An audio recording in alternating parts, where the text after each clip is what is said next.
Et nous sommes de retour au plateau pour la dernière partie de cette émission. Nous abordons notre quatrième sujet. Nous parlons à présent du Togo, décentralisation.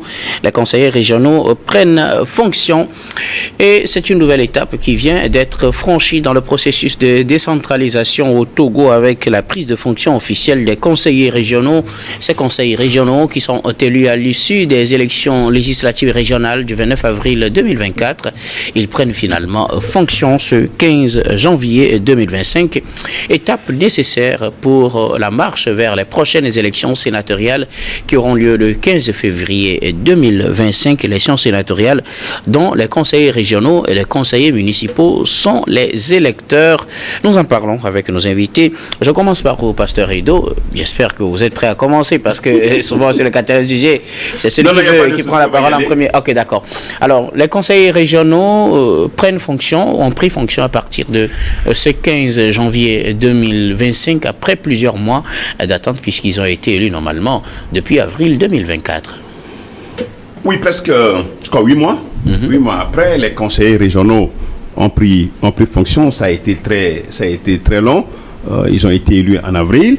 Et donc, beaucoup de l'eau a coulé sous le pont. Mais en fait, c'est le couronnement du processus de la décentralisation. Parce que la décentralisation comporte deux niveaux. Il y a la commune et puis la région. Oui. La commune et la région. Et je rappelle que vous êtes conseiller municipal et premier agent au maire de la commune Golfe 2. Naturellement. Entre-temps, c'était 3 niveaux. Il y a la commune, il y a la région et la préfecture. La préfecture et la région. Donc la préfecture a été abolie, elle est en train de disparaître. Supprimée. Donc, ce qui veut dire qu'au fait, les préfets devaient être élus. S'il y avait ça, les préfets aussi devaient être élus. Okay. Donc, c'est les 3 niveaux-là que comportait la Constitution. Mais bon, finalement, on a opté pour 2, donc la commune et la région. La décentralisation permet à l'État central de transférer le pouvoir aux collectivités territoriales. Et les collectivités territoriales, donc, c'est les conseillers municipaux et les conseillers régionaux. On se rappelle que déjà, il y a 6 ans, en 2019, en juin, naturellement en 2019, il y a eu les premières élections locales, après 30 ans de délégation spéciale. Et c'était la première marche de la décentralisation avec les communes. Bon, donc l'État a estimé que les communes ont déjà fait suffisamment de temps, donc il faut aller à l'étape supérieure, à la deuxième étape qui est maintenant l'élection des conseillers régionaux. Et donc du coup, on se retrouve aujourd'hui avec les conseils régionaux. Les conseils régionaux. Il y a les conseils régionaux, ils font partie du conseil régional. Par exemple, la région maritime, c'est le conseil régional maritime. De plateau, de centrale, de la Cara et puis de la Savane. Et donc, il faut rappeler aussi dans ce cadre que Lomé a un statut particulier. Oui, bon, Lomé a un statut particulier, mais comme on le voit, on les a rattachés. On les a finalement rattachés à la région maritime. Puisque les conseillers de Golfe et d'Agoué sont rattachés à la région maritime. Donc il n'y a plus de statut particulier. C'est vrai qu'il y a le district autonome. Oui, c'est de ça que je voulais parler. Bon, donc si on voulait en principe s'accommoder à cela, donc le statut devait être en principe gardé, conservé. Mais ça n'a pas été le cas. Donc aujourd'hui, il y a les conseillers régionaux qui ont pris fonction. Et donc, ces conseillers régionaux qui ont pris fonction, donc, aura des tâches, des missions spécifiques. On reviendra tout à l'heure sur les missions de ces conseillers régionaux. Si vous permettez le temps de prendre les premières impressions de Robert Kosiga-Akuete, avant de revenir sur les tâches qui seront confiées à ces conseillers régionaux. Alors, Robert Kosiga-Akuete, comme je le disais, ce 15 janvier, les conseillers régionaux prennent officiellement fonction. Ils font partie du corps électoral pour les prochaines élections sénatoriales et bien évidemment, ils devraient être officiellement installés avant qu'on aille aux élections sénatoriales. Ils ont été élus le 29 avril 2024. Ils sont installés officiellement ce 15 janvier 2025. Oui, c'est la décentralisation qui a pris sa marche en avant et résolument. Il y aura plus de marche arrière. Le Togo a décidé d'opter pour la décentralisation et s'assume progressivement. Il y a les conseils communaux et puis les communes qui ont commencé par travailler. Après, il y a l'élection des conseillers régionaux. Voilà. Ils sont les bureaux des des conseillers régionaux sont en train d'être mis en place. Et donc, ils sont mis en place. Voilà, sont déjà mis en place. Donc, nous tendons vers l'élection des sénateurs pour avoir le Sénat. Et après, on aura la mise en place du président du Conseil des ministres. Oui. Et puis, un nouveau président pour le Togo. République. Voilà. Donc, moi, j'ai dit, c'est une très bonne chose. Vivement que tous ces conseillers régionaux soient des patriotes et mouillent le maillot pour le Togo. Voilà. Si l'État a choisi de décentraliser son pouvoir et de donner plus de son pouvoir aux conseillers territoriaux, je pense quand même que c'est pour amener le pouvoir vers la base. Que voilà, tout se fasse dans les règles de l'art pour que chaque coin du Togo puisse connaître le développement. Quand on parle aujourd'hui de développement, c'est les infrastructures routières, c'est les centres de santé, c'est les écoles. Et voilà, beaucoup d'initiatives qui peuvent mettre, qui peuvent soulager la vie des populations et apporter des solutions à la jeunesse qui est une richesse pour tout pays. Voilà. Alors, pasteur, on revient sur le rôle de ces conseillers régionaux. Ils vont faire quoi quand on sait qu'il y a déjà des conseillers municipaux qui sont là, on a des mairies, on a des conseillers municipaux. Pourquoi encore des conseillers régionaux? Quel sera leur rôle? Est-ce qu'on ne risque pas de se retrouver dans des situations où il y a une confusion entre les rôles? Parce que déjà, avec les mairies, ce n'est pas aussi simple que ça. Mais il faut rappeler que au-dessus de ces régions, il y a aussi les gouverneurs. Oui. Il y a aussi les gouverneurs. Oui. Avec leur équipe qui s'installe. Vous voyez, le gouverneur, le conseil régional, donc le président du conseil régional, avec son bureau, les conseillers régionaux. Donc vous voyez, on crée un véritable, peut-être un télescopage. On crée un Goslo, comme on le dit, un télescopage entre les attributions. Parce que les attributions, il y a les compétences partagées, les compétences propres et autres. Donc, vous voyez, et les compétences transférées. Bon, donc, il y a tout ça là. Donc, il faut aller véritablement à l'école. Il faut aller à l'école de la décentralisation avec, bien sûr, les attributions. Parce que quand vous prenez, par exemple, les communes de Zio, par exemple, Zio 1, Tchévier, par exemple, c'est là le chef-lieu de la région, de la région maritime, où il y a le conseil régional, il y a le gouverneur, et puis il y a le conseil régional, il y a le conseil municipal, par exemple, Zio 1. Vous voyez tout ça. Et tout ça là, c'est sur les mêmes territoires. C'est sur les mêmes territoires. Le conseil régional n'a pas de territoire à part. Le conseil municipal n'a pas de territoire à part, le gouverneur n'a pas de territoire à part. C'était la même chose avec les préfectures, la mairie et les préfectures partageaient le même territoire, sauf que l'un sera plus grand que l'autre. Et aussi, il y a aussi les préfets. Alors vous avez bien fait de rappeler aussi le préfet. Tout ça qui n'a pas encore disparu. Qui n'a pas encore disparu, qui ne va pas, ce qui va ne va pas disparaître. Et tout ça là sur le même territoire. Alors comment va se faire la gestion? Alors, il y a quand même, il y a un palier. Par exemple, quand vous prenez par exemple les maires, nous nous occupons des écoles préscolaires et primaires et collèges. Ça s'arrête là-bas. Donc pour, par exemple, les lycées et les universités et les grands centres de santé, de santé publique, bon ça relève de la compétence du conseil régional. Ça relève de la compétence du conseil régional. Et donc du coup, il y a une certaine, les objectifs, c'est vrai que le conseil régional va beaucoup agir pour la gouvernance, pour l'amélioration de la gouvernance locale, parce que il s'agit par exemple des infrastructures, en termes d'infrastructures, vous prenez les routes intercommunales, ou bien interpréfectures par exemple, donc sont à la charge du conseil régional. Parce que c'est une région. Vous voyez. Bon donc les rôles sont définis. Mais on estime que, nous personnellement, il y a des gens qui estiment qu'on n'a pas encore bien assimilé le premier niveau. Les conseillers municipaux. Oui, bien sûr. On n'a pas encore bien assimilé. Il y a des problèmes. Vous êtes maire, est-ce que jusqu'à présent, il y a encore des problèmes avec l'administration? Des conflits d'intérêts.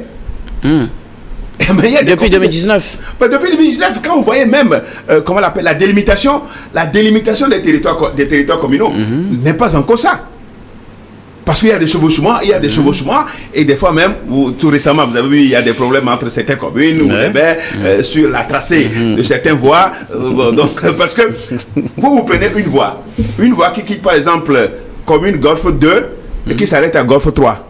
Donc vous voulez travailler, si vous voulez travailler, en principe, il doit y avoir peut-être un consensus entre vous pour pouvoir, pour avoir une certaine linéabilité de l'activité en question. Si ce n'est pas le cas, l'autre commune n'est pas encore prête, on fait comment? Ben, vous faites votre parti. Vous faites votre parti. Vous l'appelez même comment on l'appelle, la délimitation la baptisation des routes, des rues, certains noms, tout ça là. Donc Golfe 4 avait commencé. Vous avez vu comment ça s'est arrêté. Bon, donc je dis quand même qu'il va falloir des formations par rapport à ça. Mais les conseillers régionaux ne sont pas les supérieurs des conseillers municipaux. C'est deux niveaux différents. Il y a deux niveaux. Le niveau 1, qui est la commune, est aussi autonome et responsable. Ouais. Le niveau 2, c'est-à-dire le conseil régional avec les conseillers régionaux, aussi est autonome et puis a ses responsabilités. Maintenant, le problème, c'est le chevauchement.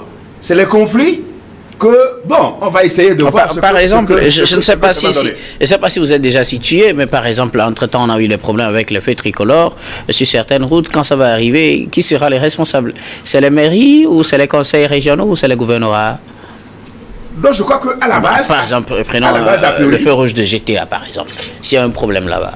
S'il y a un problème là-bas, écoutez, c'est entre Golfe 3 et Golfe 5, GTA. Mais plus, c'est dans Golfe 3. Donc c'est Golfe 3 qui s'en occupe. Je veux savoir, donc ça c'est de la compétence des communes. Ok, d'accord. Ok, d'accord. Je cherchais un problème plus compliqué, mais malheureusement pour moi. Alors Robert Kassiga, que vont-ils dire sur les compétences de ces conseils régionaux? Ils viennent d'être installés, on doit bien savoir ce qu'ils vont faire pour nous. Je pense que, comme l'a dit le pasteur, il va falloir qu'il y ait des séances de formation, il y a des séances de formation et puis des séances d'explication de la fonction de toutes ces structures-là. Il faut former suffisamment chaque acteur de ces structures, c'est-à-dire que les conseils régionaux connaissent alors leur mission, que le gouverneur aussi connaisse l'étendue de sa mission pour que il puisse avoir une interaction facile entre le gouvernorat et le conseil régional et le conseil municipal. Que les lois et les textes d'application, les tests de fonctionnement et tout ça puissent être maîtrisés par les trois parties au bonheur des populations, pour que il n'y ait pas de blocage de dossiers liés au développement, liés au tracé des routes et tout, au bonheur des populations. Qu'il y ait une fluidité d'action entre ces trois structures-là. Une fluidité d'action. En fait, de manière générale, les missions principales sont, entre autres, l'élaboration et mise en œuvre des politiques régionales de développement économique et social, la coordination des actions des communes au niveau régional, c'est-à-dire les communes qui sont dans une région, donc il faut quand même qu'il y ait une certaine coordination. Il faut qu'il y ait une certaine coordination au niveau des communes. Bon, il faut les domaines des compétences. Et donc c'est les conseils régionaux qui vont coordonner plutôt. Il y a une certaine coordination. Mais je le dis, il n'y a pas une suprématie. Je le dis encore, il n'y a pas de suprémation. Ce n'est pas qui sont les chefs des... Non, pas du tout. Puisque c'est des niveaux différents. Chacun rencontre directement au ministère de l'administration. Bien sûr, au ministère de l'administration territoriale. Donc, il n'y a pas de chef. Mais c'est se complète. Il y a la commune et la région, donc ça se complète. Donc il y a aussi la santé, l'éducation, l'environnement au niveau régional, la gestion des ressources naturelles au niveau régional. Donc il y a des opportunités qui sont offertes aux conseils régionaux, l'amélioration de la gouvernance locale, donc plus proximité avec la meilleure réponse aux besoins spécifiques des régions. L'amélioration aux besoins spécifiques des régions. L'accélération du développement, la dynamisation des initiatives locales, renforcement des investissements régionaux. Donc je crois qu'il y a aussi quand même de renforcement de la démocratie à la base, en quelque sorte, où tous les problèmes ne sont plus directement montés au sommet de l'État. Donc je pense quand même que c'est une bonne chose, la décentralisation. Maintenant, qu'est-ce que les citoyens vont tirer comme profit des communes et des régions? Alors, au niveau des taxes, par exemple, est-ce que les citoyens ne seront pas appelés à payer beaucoup, Oui, c'est une autre inquiétude, cela. À payer beaucoup de taxes. C'est la question. Parce que les taxes vont être créées. Ben, c'est vrai, les taxes sont créées par la loi, mais en délibération au conseil régional. Bon, peut-être il peut y avoir de nouvelles taxes. Il peut y avoir de nouvelles taxes délibérées par le conseil régional. Et tout ça là, c'est les populations, c'est les contribuables. Parce que il faut que le conseil régional arrive à se financer par rapport à son budget. Et donc, c'est ça aussi le niveau que nous n'avons pas encore atteint en termes de décentralisation. Et c'est pourquoi il faut quand même gérer de manière à ce que les populations souffrent un peu. Je parle de souffle. Oui, bien sûr. Et de souffle. Mais j'ajoute quand même que les budgets étant séparés, alors il faut s'attendre que les populations payent d'autres taxes. Et parlant justement de budget, le ministère de l'administration territoriale a annoncé que 91% de son budget pour cette année 2025 sera consacré justement au fonctionnement de ces conseils régionaux, ou du moins du processus de décentralisation. Il sera investi dans ce processus. C'est un budget à hauteur de 35 milliards de francs CFA, dont 32 milliards seront consacrés à la décentralisation. Une bonne nouvelle peut-être pour vous, oui, conseils régionaux. C'est les fonds d'appui aux collectivités territoriales. Ça, c'est fact. Fonds d'appui donc, la gestion est problématique parce qu'il y a une partie qui est affectée à l'ANADEM pour la gestion pour les projets. Ça, vous faites les projets, c'est eux qui décaissent, c'est comme ça. Et ça, ce n'est pas bon. Pourquoi? Vous voulez avoir l'argent chez vous directement? Non, ce n'est pas question d'avoir de l'argent. Mais je crois que l'ANADEM faisait tout ça là avant. Vous voyez? Maintenant qu'il y a la décentralisation, que ce soit au niveau des communes, au niveau des régions, il va falloir que les élus locaux puissent disposer de ces fonds et pouvoir qu'ils les aident directement et qu'ils décident de quoi en faire. De quoi en faire. Et alors que ce n'est pas le cas, et ça, beaucoup d'acteurs pensent que l'ANADEM ne doit pas disparaître, mais doit... C'est une partie de ces prérogatives. Doit s'ingérer moins dans les affaires des collectivités. Ça, c'est parce que vous êtes maire que vous dites cela, je suppose. Alors, Robert Kossigan, à côté, la décentralisation avance, mais il ne faut pas perdre de vue les limites de chaque région ou de chaque instance pour qu'on ne se retrouve pas dans une situation compliquée où on ne sait pas qui doit faire ci, qui doit faire cela. Oui, c'est pourquoi je disais tantôt que pour un bon rendement de toutes ces structures-là, il va falloir qu'ils soient familiarisés, qu'on forme les acteurs à être familiarisés. Qu'on renforce la capacité. Qu'on renforce la capacité de tous les acteurs de ces structures pour que leurs actions sur le terrain soient bénéfiques, apportent un plus pour la population et non que seules les taxes soient alors créées pour alourdir les charges déjà énormes pour la population. Il va falloir aussi que il y ait un renforcement de capacité pour tous ces acteurs-là, pour que à chaque niveau, que les décisions qui seront prises aillent renforcer le panier du ménagère, renforcer peut-être les atouts que peut alors avoir la population auprès de ces collectivités décentralisées et pour avoir peut-être une vie meilleure que ce que nous avons connu par le passé. Au niveau impact, qu'est-ce que cela pourrait apporter selon vous? Peut-être que pour la population directement. Pour la population, je pense que les voies intercommunales qui souffrent de reprofilage et tout, de construction et tout, le bitumage même, peuvent avoir solution, et l'électricité, pourquoi pas même les fibres optiques peuvent être déployées un peu partout au Togo, et surtout la création de nouvelles universités.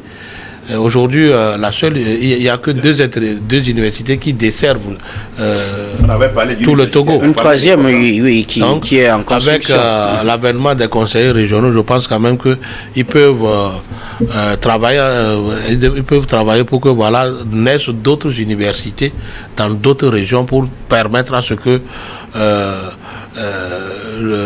un jeune qui a le bac à Klakou ne soit pas obligé de venir à Lomé pour continuer ses études. À Claco, c'est encore plus près. Voilà. Non, je l'ai dit. Hein? Ouais, je l'ai dit. Je le situe dans le contexte. Parce qu'il y a déjà une université à Kara, donc je ne peux que en parler. Quelqu'un qui a reçu son bac à Tometi Kondi ne soit pas obligé de venir à Lomé pour continuer ses études. Robert a chuté à un niveau très important parce qu'il va falloir qu'au niveau des conseils régionaux, ils peuvent demander peut-être des financements à certains partenaires pour créer d'autres infrastructures. Et surtout, profiter pour peut-être réduire les inégalités régionales. Tout à fait. Les inégalités entre les régions. C'est-à-dire? Non, c'est-à-dire peut-être qu'il peut y avoir des régions qui ont été peut-être privilégiées pendant le temps privilégiées par rapport aux autres. Donc, les conseils régionaux vont vraiment travailler pour réduire les inégalités. C'est très important. Maintenant, c'est-à-dire apporter le développement dans toutes les régions. Bien sûr, toutes les régions soient comme Lomé. De manière équitable. De manière juste et équitable. C'est très important. Et les populations sont-elles suffisamment éduquées par rapport à tout ça pour jouer le jeu? Je pense que c'est ce que nous faisons un peu ici. Pour jouer le jeu de citoyen. Donc il y a cet aspect très important. Au même moment, il faut que ce soit les mécanismes qui doivent être adoptés. Et donc, c'est vrai quand même qu'à terme de conclusion, on pourra dire que la mise en place des conseils... Vous concluez déjà? Ah non, allez-y, continuez. Non, c'est juste pour vous taquiner, continuez. Donc, des recommandations peuvent être aussi déjà faites. Et pour parfaire le processus de décentralisation, vous savez, il y a des failles que nous avons, en tant que conseils municipaux, nous avons remarqué des défaillances au niveau des tests. Donc, tout ça là, il est important pour nous, avec les conseils régionaux, de mettre en place des mécanismes pour parfaire les tests. Il faut, il n'aura jamais perfection. Pour améliorer les tests et de les adapter pour le bonheur des concitoyens.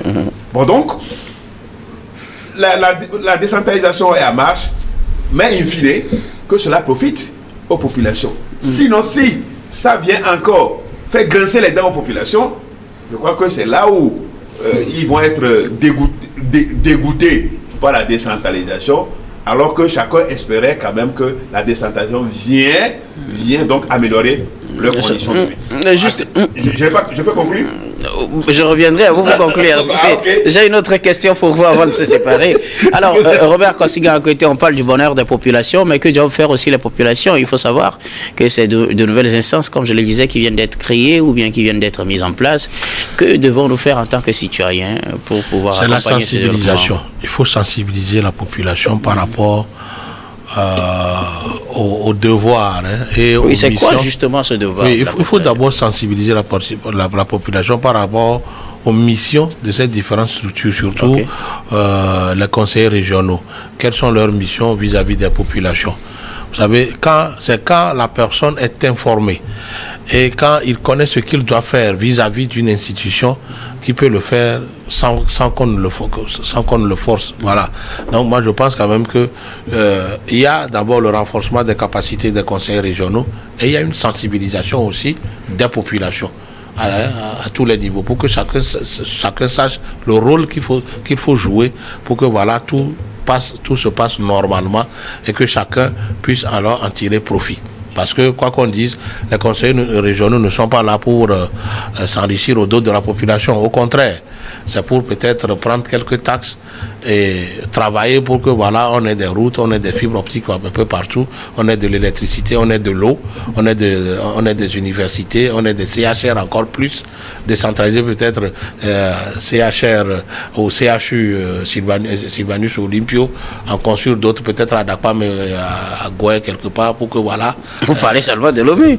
Non, même ailleurs. Ok, d'accord. Avoir d'autres CHR à Lomé, un peu partout, par exemple, beaucoup de CHR un peu partout. Que chaque préfecture dispose de grands hôpitaux. De grandes universités, de grands centres de formation et donner beaucoup d'opportunités aux jeunes pour émanciper facilement. C'est aussi ça la réalité. Pourquoi pas des grands stades communaux, des grands stades régionaux. Voilà, pour permettre à ce que les talents puissent clore et porter le nom du Togo très haut. Robert, pasteur, quel doit être le rôle des populations? C'est vrai, on dit qu'il faut faire pour le bonheur des populations. Maintenant, nos populations, on fait quoi dans tout ça? Non, c'est des citoyens, ils ont leur devoir. Le devoir peut-être de s'accommoder, c'est de s'accommoder à la situation, c'est de s'adapter à la situation que nous avons atteint le niveau de la décentralisation qui est le conseil régional avec les conseillers, les conseillers régionaux. Et cela, bon, donc de s'approcher plus, qu'il y ait une proximité. Les populations doivent aller aux informations, doivent aller au conseil régional, doivent aller au niveau des conseils régionaux pour être bien éduqués. Au même moment, renforcement des capacités, la sensibilisation, tout cela, je crois que ça va être un véritable remodelage de la vie citoyenne et de la vie civile de notre pays. Bon, donc cet aspect-là est très important. Donc moi je dirais que la mise en place des conseils régionaux marque un tournant décisif dans le processus de la décentralisation. Maintenant, vous faites votre conclusion. Oui, puisque nous sommes en train de conclure maintenant. Donc leur succès dépendra de la motivation de toutes les couches, de l'accompagnement qui devait y avoir pour qu'on puisse y arriver. Et donc les jours qui sont à venir, les lendemains vont être quand même très pas compliqués, mais on a l'espoir quand même que cela va une fois apporter une certaine amélioration au niveau de la gouvernance locale. Merci beaucoup à vous, pasteur et Robert Kosiga. À côté, nous allons faire notre dernier tour d'étape. Ce sera pour vos mots de fin sur un sujet de votre choix. Je commence par vous, Robert Kosiga. À côté. Je voudrais appeler les jeunes à savoir faire l'utilisation des réseaux sociaux. Ces derniers temps, ça va dans tous les sens. Je voudrais profiter du haut de cette tribune pour appeler nos députés à penser à légiférer, à trouver des lois pour encadrer l'utilisation des réseaux sociaux pour que on n'utilise pas des réseaux sociaux à tort et à travers. Nous sommes dans un monde où la sécurité est devenue une denrée rare.